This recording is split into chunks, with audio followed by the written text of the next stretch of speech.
ಸಾಯಿ ಸಚ್ಚರಿತ್ರೆ ಅಧ್ಯಾಯ 8 ನಮ್ಮ ಮಾನವ ಜನ್ಮದ ಮಹತ್ವ.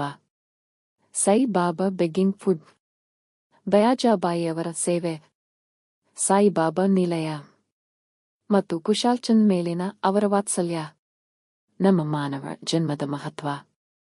ಈ ಅದ್ಭುತ ವಿಶ್ವದಲ್ಲಿ ದೇವರು ಸ್ವರ್ಗ, ನರಕ, ಭೂಮಿ, ಸಾಗರಗಳು, ಆಕಾಶ ಮತ್ತು ಇತರ ಮಧ್ಯಂತರ ಪ್ರದೇಶಗಳಲ್ಲಿ ವಾಸಿಸುವ ಶತಕೋಟಿ ಜೀವಿಗಳು ಅಥವಾ ಜೀವಿಗಳನ್ನು ದೇವರುಗಳು, ದೇವತೆಗಳು, ಕೀಟಗಳು, ಮೃಗಗಳು ಮತ್ತು ಮನುಷ್ಯರು ಸೇರಿದಂತೆ ಸೃಷ್ಟಿಸಿದ್ದಾನೆ. ಇವುಗಳಲ್ಲಿ ಅರ್ಹತೆಗಳು ಹೆಚ್ಚಾಗಿರುವ ಜೀವಿಗಳು ಅಥವಾ ಆತ್ಮಗಳು ಸ್ವರ್ಗಕ್ಕೆ ಹೋಗುತ್ತವೆ ಮತ್ತು ತಮ್ಮ ಕ್ರಿಯೆಗಳ ಫಲವನ್ನು ಆನಂದಿಸುವವರೆಗೆ ಅಲ್ಲಿ ವಾಸಿಸುತ್ತವೆ. ಮತ್ತು ಇದನ್ನು ಮಾಡಿದಾಗ ಅವುಗಳನ್ನು ಕೆಳಕ್ಕೆ ಎಸೆಯಲಾಗುತ್ತದೆ. ಮತ್ತೊಂದೆಡೆ ಪಾಪಗಳು ಅಥವಾ ದೋಷಗಳು ಹೆಚ್ಚಾಗಿರುವ ಆತ್ಮಗಳು ನರಕಕ್ಕೆ ಇಳಿಯುತ್ತವೆ ಮತ್ತು ಅವರು ಅರ್ಹವಾದಷ್ಟು ಸಮಯದವರೆಗೆ ತಮ್ಮ ದುಷ್ಕೃತ್ಯಗಳ ಪರಿಣಾಮಗಳನ್ನು ಅನುಭವಿಸುತ್ತವೆ. ಅವರ ಅರ್ಹತೆಗಳು ಮತ್ತು ದೋಷಗಳು ಪರಸ್ಪರ ಸಮತೋಲನಗೊಳಿಸಿದಾಗ ಅವರು ಭೂಮಿಯ ಮೇಲೆ ಮನುಷ್ಯರಾಗಿ ಜನಿಸುತ್ತಾರೆ ಮತ್ತು ಅವರ ಮೋಕ್ಷವನ್ನು ಕೆಲಸ ಮಾಡಲು ಅವಕಾಶವನ್ನು ನೀಡಲಾಗುತ್ತದೆ. ಅಂತಿಮವಾಗಿ ಅವರ ಅರ್ಹತೆಗಳು ಮತ್ತು ದೋಷಗಳು ಎರಡೂ ಸಂಪೂರ್ಣವಾಗಿ ನಾಶವಾದಾಗ ಅವರು ತಮ್ಮ ವಿಮೋಚನೆಯನ್ನು ಪಡೆಯುತ್ತಾರೆ ಮತ್ತು ಮುಕ್ತರಾಗುತ್ತಾರೆ. ಸಂಕ್ಷಿಪ್ತವಾಗಿ ಹೇಳುವುದಾದರೆ, ಆತ್ಮಗಳು ತಮ್ಮ ಕಾರ್ಯಗಳು ಮತ್ತು ಬುದ್ಧಿವಂತಿಕೆ, ಅವರ ಮನಸ್ಸಿನ ಬೆಳವಣಿಗೆ ಪ್ರಕಾರ ತಮ್ಮ ಜನನ ಅಥವಾ ವಲಸೆಯನ್ನು ಪಡೆಯುತ್ತವೆ. ಮಾನವ ದೇಹದ ವಿಶೇಷ ಮೌಲ್ಯ. ನಮಗೆಲ್ಲರಿಗೂ ತಿಳಿದಿರುವಂತೆ ಎಲ್ಲ ಜೀವಿಗಳಿಗೆ 4 ವಿಷಯಗಳು ಸಾಮಾನ್ಯವಾಗಿದೆ: ಆಹಾರ, ನಿದ್ರೆ, ಭಯ ಮತ್ತು ಲೈಂಗಿಕ ಒಕ್ಕೂಟ. ಆದಾಗ್ಯೂ ಮನುಷ್ಯನಿಗೆ ವಿಶೇಷ ಸಾಮರ್ಥ್ಯ, ಜ್ಞಾನ ಇದೆ. ಅದರ ಸಹಾಯದಿಂದ ಅವನು ದೈವಿಕ ದರ್ಶನವನ್ನು ಪಡೆಯಬಹುದು. ಅದು ಬೇರೆ ಯಾವುದೇ ಜನ್ಮದಲ್ಲಿ ಅಸಾಧ್ಯ. ಈ ಕಾರಣಕ್ಕಾಗಿಯೇ ದೇವರುಗಳು ಸಹ ಮನುಷ್ಯನ ಅದೃಷ್ಟವನ್ನು ಅಸೂಯೆಪಡುತ್ತಾರೆ ಮತ್ತು ಅಂತಿಮ ಮೋಕ್ಷವನ್ನು ಪಡೆಯಲು ಭೂಮಿಯ ಮೇಲೆ ಮನುಷ್ಯರಾಗಿ ಜನಿಸಲು ಬಯಸುತ್ತಾರೆ. ಮಾನವ ದೇಹಕ್ಕಿಂತ ಕೆಟ್ಟದ್ದೇನೂ ಇಲ್ಲ ಎಂದು ಕೆಲವರು ಹೇಳುತ್ತಾರೆ. ಅದು ಕೊಳೆ, ಲೋಳೆ, ಕಫ ಮತ್ತು ಕೊಳಕಿನಿಂದ ತುಂಬಿದೆ. ಇದು ಕೊಳೆತ, ರೋಗ ಮತ್ತು ಸಾವಿಗೆ ಒಳಪಟ್ಟಿರುತ್ತದೆ. ಇದು ಸ್ವಲ್ಪ ಮಟ್ಟಿಗೆ ನಿಜ ಎಂಬುದರಲ್ಲಿ ಸಂದೇಹವಿಲ್ಲ. ಆದರೆ ಈ ನ್ಯೂನತೆಗಳು ಮತ್ತು ದೋಷಗಳ ಹೊರತಾಗಿಯೂ ಮಾನವ ದೇಹದ ವಿಶೇಷ ಮೌಲ್ಯವೆಂದರೆ ಮನುಷ್ಯನಿಗೆ ಜ್ಞಾನವನ್ನು ಪಡೆಯುವ ಸಾಮರ್ಥ್ಯವಿದೆ.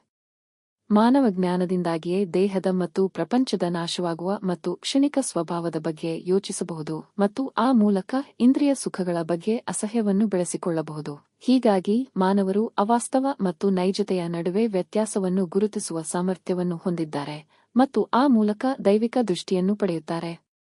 ಆದ್ದರಿಂದ ದೇಹವು ಕೊಳಕಾಗಿರುವುದರಿಂದ ನಾವು ಅದನ್ನು ತಿರಸ್ಕರಿಸಿದರೆ ಅಥವಾ ನಿರ್ಲಕ್ಷಿಸಿದರೆ ನಾವು ಸ್ವಯಂ ಸಾಕ್ಷಾತ್ಕಾರವನ್ನು ಪಡೆಯುವ ಅವಕಾಶವನ್ನು ಕಳೆದುಕೊಳ್ಳುತ್ತೇವೆ ಮತ್ತು ನಾವು ಅದನ್ನು ಮುದ್ದಿಸಿ ಇಂದ್ರಿಯ ವಸ್ತುಗಳ ಹಿಂದೆ ಓಡಿದರೆ ನಾವು ನರಕಕ್ಕೆ ಹೋಗುತ್ತೇವೆ.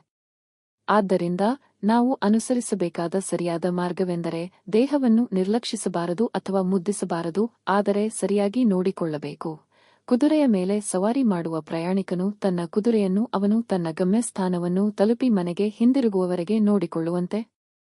ಹೀಗಾಗಿ ದೇಹವನ್ನು ಯಾವಾಗಲೂ ಆತ್ಮ ಸಾಕ್ಷಾತ್ಕಾರವನ್ನು ಪಡೆಯಲು ಬಳಸಿಕೊಳ್ಳಬೇಕು ಅಥವಾ ತೊಡಗಿಸಿಕೊಳ್ಳಬೇಕು. ಅದು ಜೀವನದ ಪರಮ ಅಂತ್ಯ.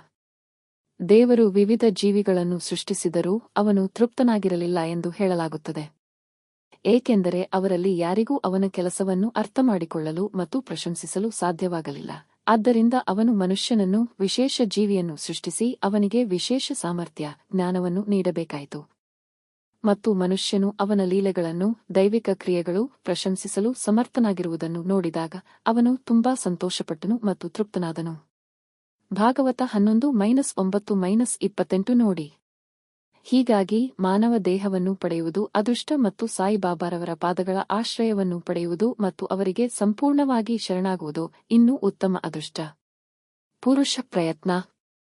ಮಾನವ ಜೀವನ ಎಷ್ಟು ಅಮೂಲ್ಯವಾದುದು ಎಂಬುದನ್ನು ಅರಿತುಕೊಂಡು, ಸಾವು ಖಚಿತ ಮತ್ತು ಯಾವುದೇ ಸಮಯದಲ್ಲಿ ನಮ್ಮನ್ನು ಕಸಿದುಕೊಳ್ಳಬಹುದು ಎಂದು ತಿಳಿದುಕೊಂಡು ನಮ್ಮ ಜೀವನದ ನಿಜವಾದ ಗುರಿಯನ್ನು ಸಾಧಿಸಲು ನಾವು ಯಾವಾಗಲೂ ಜಾಗರೂಕರಾಗಿರಬೇಕು. ನಾವು ಇದನ್ನು ವಿಳಂಬ ಮಾಡಬಾರದು ಮತ್ತು ನಮ್ಮ ಉದ್ದೇಶವನ್ನು ಪಡೆಯಲು ಸಾಧ್ಯವಿರುವ ಎಲ್ಲ ಪ್ರಯತ್ನಗಳನ್ನು ಮಾಡಬೇಕು. ವಿದುರನು ನವವಧುವನ್ನು ಮದುವೆಯಾಗಲು ಉತ್ಸುಕನಾಗಿರುವಂತೆ, ಅಥವಾ ರಾಜನು ತನ್ನ ಕಳೆದುಹೋದ ಮಗನನ್ನು ಹುಡುಕಲು ಯಾವುದೇ ಕಲ್ಲನ್ನು ಬಿಡದಂತೆ, ಅದೇ ರೀತಿ ಎಲ್ಲಾ ಶ್ರದ್ಧೆ ಮತ್ತು ವೇಗದಿಂದ ನಾವು ನಮ್ಮ ಅಂತ್ಯವನ್ನು ಸಾಧಿಸಲು ಶ್ರಮಿಸಬೇಕು. ಆತ್ಮ ಸಾಕ್ಷಾತ್ಕಾರ. ಸೋಮಾರಿತನ ಮತ್ತು ಸೋಮಾರಿತನವನ್ನು ಬದಿಗಿಟ್ಟು ಅರೆನಿದ್ರಾವಸ್ಥೆಯನ್ನು ದೂರವಿಟ್ಟು ನಾವು ಹಗಲಿರುಳು ಆತ್ಮವನ್ನು ಧ್ಯಾನಿಸಬೇಕು. ನಾವು ಇದನ್ನು ಮಾಡಲು ವಿಫಲವಾದರೆ ನಾವು ನಮ್ಮನ್ನು ಮೃಗಗಳ ಮಟ್ಟಕ್ಕೆ ಇಳಿಸಿಕೊಳ್ಳುತ್ತೇವೆ. ನಾವು ಹೇಗೆ ಮುಂದುವರಿಯಬೇಕು? ನಮ್ಮ ಗುರಿಯನ್ನು ಸಾಧಿಸಲು ಅತ್ಯಂತ ಪರಿಣಾಮಕಾರಿ ಮತ್ತು ತ್ವರಿತ ಮಾರ್ಗವೆಂದರೆ ಆತ್ಮ ಸಾಕ್ಷಾತ್ಕಾರವನ್ನು ಪಡೆದ ಯೋಗ್ಯ ಸದ್ಗುರುವನ್ನು ಸಂಪರ್ಕಿಸುವುದು. ಧಾರ್ಮಿಕ ಉಪನ್ಯಾಸಗಳನ್ನು ಕೇಳುವುದರಿಂದ ಮತ್ತು ಧಾರ್ಮಿಕ ಕಾರ್ಯಗಳ ಅಧ್ಯಯನದಿಂದ ಸಾಧಿಸಲಾಗದದ್ದನ್ನು ಅಂತಹ ಯೋಗ್ಯ ಆತ್ಮಗಳ ಸಹವಾಸದಲ್ಲಿ ಸುಲಭವಾಗಿ ಪಡೆಯಬಹುದು. ಎಲ್ಲಾ ನಕ್ಷತ್ರಗಳು ಒಟ್ಟಾಗಿ ಮಾಡಲು ಸಾಧ್ಯವಾಗದ ಬೆಳಕನ್ನು ಸೂರ್ಯ ಮಾತ್ರ ನೀಡುವಂತೆ, ಎಲ್ಲಾ ಪವಿತ್ರ ಪುಸ್ತಕಗಳು ಮತ್ತು ಧರ್ಮೋಪದೇಶಗಳು ತುಂಬಲು ಸಾಧ್ಯವಾಗದ ಆಧ್ಯಾತ್ಮಿಕ ಜ್ಞಾನವನ್ನು ಸದ್ಗುರು ಮಾತ್ರ ನೀಡುತ್ತಾನೆ. ಅವರ ಚಲನೆಗಳು ಮತ್ತು ಸರಳ ಮಾತುಗಳು ನಮಗೆ ಮೌನ ಸಲಹೆಯನ್ನು ನೀಡುತ್ತವೆ. ಕ್ಷಮೆ, ಶಾಂತತೆ, ನಿರಾಸಕ್ತಿ, ದಾನ, ದಯೆ, ಮನಸ್ಸು ಮತ್ತು ದೇಹದ ನಿಯಂತ್ರಣ ಮತ್ತು ನಮ್ರತೆಯ ಸದ್ಗುಣಗಳನ್ನು ಶಿಷ್ಯರು ಅಂತಹ ಶುದ್ಧ ಮತ್ತು ಪವಿತ್ರ ಸಹವಾಸದಲ್ಲಿ ಗಮನಿಸಿದಾಗ ಅವರು ಅಳವಡಿಸಿಕೊಳ್ಳುತ್ತಾರೆ. ಇದು ಅವರ ಮನಸ್ಸನ್ನು ಬೆಳಗಿಸುತ್ತದೆ ಮತ್ತು ಅವರನ್ನು ಆಧ್ಯಾತ್ಮಿಕವಾಗಿ ಎತ್ತುತ್ತದೆ. ಸಾಯಿಬಾಬಾ ಅಂತಹ ಸದ್ಗುರು. ಅವರು ಫಕೀರ ಭಿಕ್ಷುಕ ಆಗಿ ವರ್ತಿಸಿದರೂ ಅವರು ಯಾವಾಗಲೂ ಆತ್ಮದಲ್ಲಿ ಮಗ್ನರಾಗಿದ್ದರು. ಅವರು ಯಾವಾಗಲೂ ದೇವರು ಅಥವಾ ದೈವತ್ವವನ್ನು ಕಂಡ ಎಲ್ಲಾ ಜೀವಿಗಳನ್ನು ಪ್ರೀತಿಸುತ್ತಿದ್ದರು. ಅವರು ಸುಖಗಳಿಂದ ಉತ್ಸುಕರಾಗಲಿಲ್ಲ ಮತ್ತು ದುರದೃಷ್ಟಗಳಿಂದ ಖಿನ್ನತೆಗೆ ಒಳಗಾಗಲಿಲ್ಲ. ರಾಜ ಮತ್ತು ಬಡವರು ಅವರಿಗೆ ಒಂದೇ ಆಗಿದ್ದರು. ಭಿಕ್ಷುಕನನ್ನು ರಾಜನನ್ನಾಗಿ ಮಾಡುವ ನೋಟ ಹೊಂದಿದ್ದ ಅವನು ಶಿರಡಿಯಲ್ಲಿ ಮನೆ ಮನೆಗೆ ಹೋಗಿ ಆಹಾರವನ್ನು ಬೇಡುತ್ತಿದ್ದನು. ಈಗ ಅವನು ಅದನ್ನು ಹೇಗೆ ಮಾಡಿದನೆಂದು ನೋಡೋಣ. ಬಾಬಾ ಆಹಾರಕ್ಕಾಗಿ ಬೇಡಿಕೊಳ್ಳುತ್ತಿದ್ದಾರೆ. ಶಿರಡಿಯ ಜನರು ಧನ್ಯರು. ಅವರ ಮನೆಗಳ ಮುಂದೆ ಬಾಬಾ ಭಿಕ್ಷುಕನಂತೆ ನಿಂತು, ಓ ಲಸ್ಸಿ, ನನಗೆ ಒಂದು ತುಂಡು ಬ್ರೆಡ್ ಕೊಡು ಎಂದು ಕರೆದು ಅದನ್ನು ಸ್ವೀಕರಿಸಲು ತಮ್ಮ ಕೈಯನ್ನು ಚಾಚಿದರು. ಒಂದು ಕೈಯಲ್ಲಿ ಅವರು ಒಂದು ತವರ ಪಾತ್ರೆಯನ್ನು ಮತ್ತು ಇನ್ನೊಂದು ಕೈಯಲ್ಲಿ ಆಯತಾಕಾರದ ಬಟ್ಟೆಯನ್ನು ಹಿಡಿದುಕೊಂಡರು. ಅವರು ಪ್ರತಿದಿನ ಕೆಲವು ಮನೆಗಳಿಗೆ ಭೇಟಿ ನೀಡಿ ಮನೆ ಬಾಗಿಲಿಗೆ ಹೋದರು. ಸೂಪ್, ತರಕಾರಿಗಳು, ಹಾಲು ಅಥವಾ ಮಜ್ಜಿಗೆಯಂತಹ ದ್ರವ ಅಥವಾ ಅರೆದ್ರವ ವಸ್ತುಗಳನ್ನು ತವರ ಪಾತ್ರೆಯಲ್ಲಿ ಸ್ವೀಕರಿಸಲಾಗುತ್ತಿತ್ತು.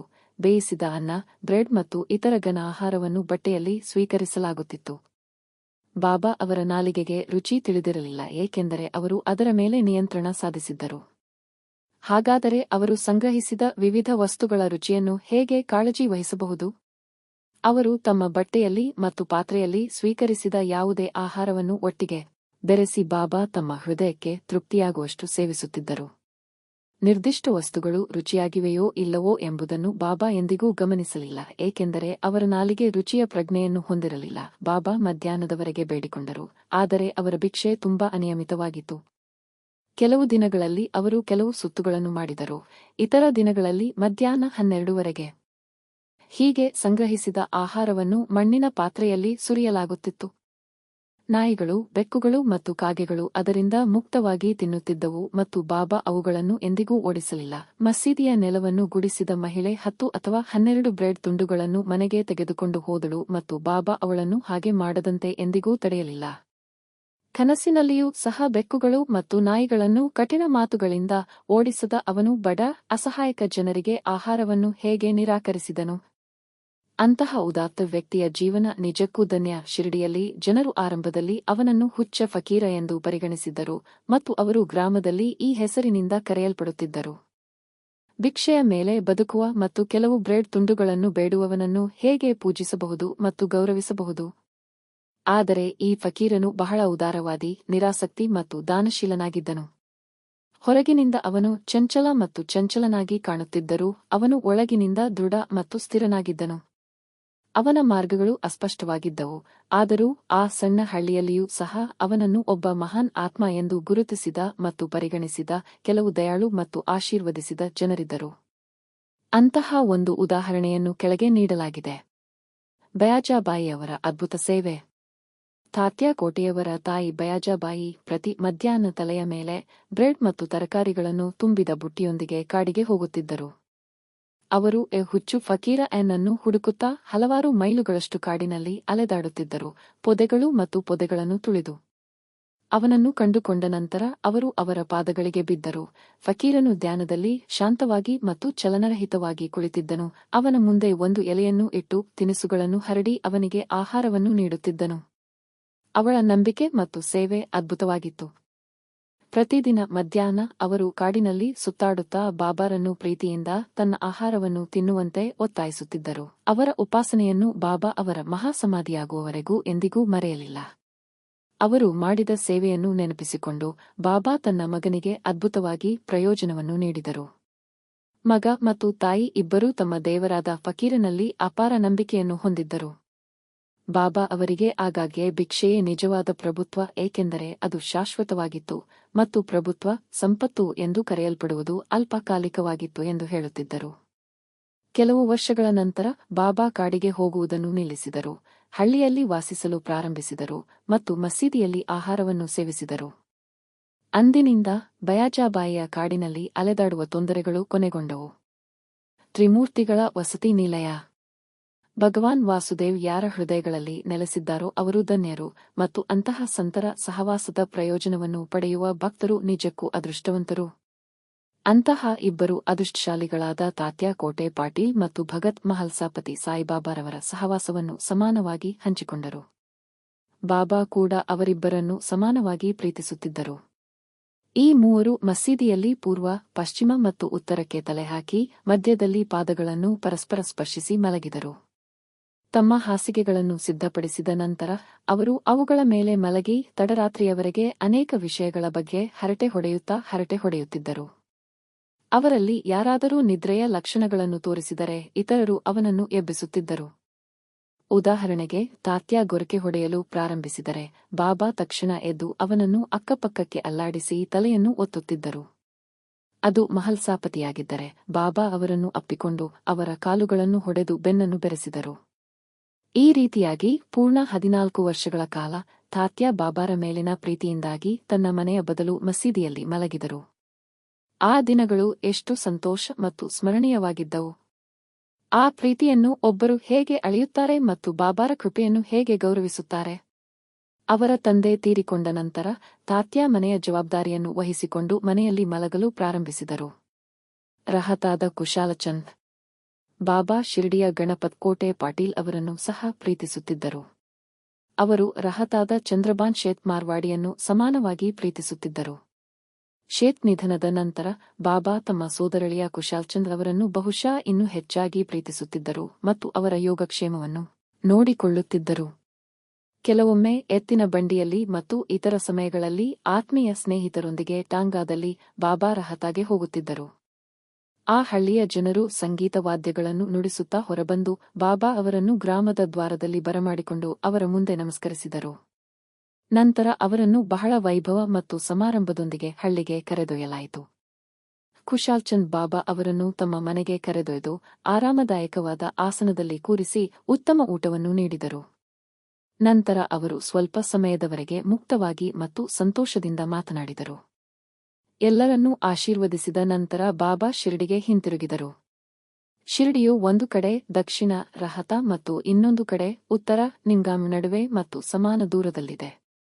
ಬಾಬಾ ತಮ್ಮ ಜೀವಿತಾವಧಿಯಲ್ಲಿ ಈ ಸ್ಥಳಗಳನ್ನು ಮೀರಿ ಎಂದಿಗೂ ಹೋಗಿಲ್ಲ. ಅವರು ಎಂದಿಗೂ ರೈಲನ್ನು ನೋಡಿಲ್ಲ ಅಥವಾ ಅದರಲ್ಲಿ ಪ್ರಯಾಣಿಸಿಲ್ಲ. ಆದರೂ ಎಲ್ಲಾ ರೈಲುಗಳ ಆಗಮನ ಮತ್ತು ನಿರ್ಗಮನದ ನಿಖರವಾದ ಸಮಯವನ್ನು ಅವರು ತಿಳಿದಿದ್ದರು. ಬಾಬಾ ಅವರು ಹೊರಡುವಾಗ ನೀಡಿದ ಸೂಚನೆಗಳ ಪ್ರಕಾರ ವರ್ತಿಸಿದ ಭಕ್ತರು ಒಳ್ಳೆಯದನ್ನು ಅನುಭವಿಸಿದರು. ಅವುಗಳನ್ನು ನಿರ್ಲಕ್ಷಿಸಿದವರು ಅನೇಕ ಅಪಘಾತ ಮತ್ತು ಅಪಘಾತಗಳನ್ನು ಅನುಭವಿಸಿದರು. ಇದರ ಬಗ್ಗೆ ಮತ್ತು ಇತರ ವಿಷಯಗಳ ಬಗ್ಗೆ ಮುಂದಿನ ಅಧ್ಯಾಯದಲ್ಲಿ ಹೇಳಲಾಗುವುದು. ಶ್ರೀ ಸಾಯಿ ಅವರಿಗೆ ನಮಸ್ಕರಿಸಿ ಎಲ್ಲರಿಗೂ ಶಾಂತಿ ಸಿಗಲಿ.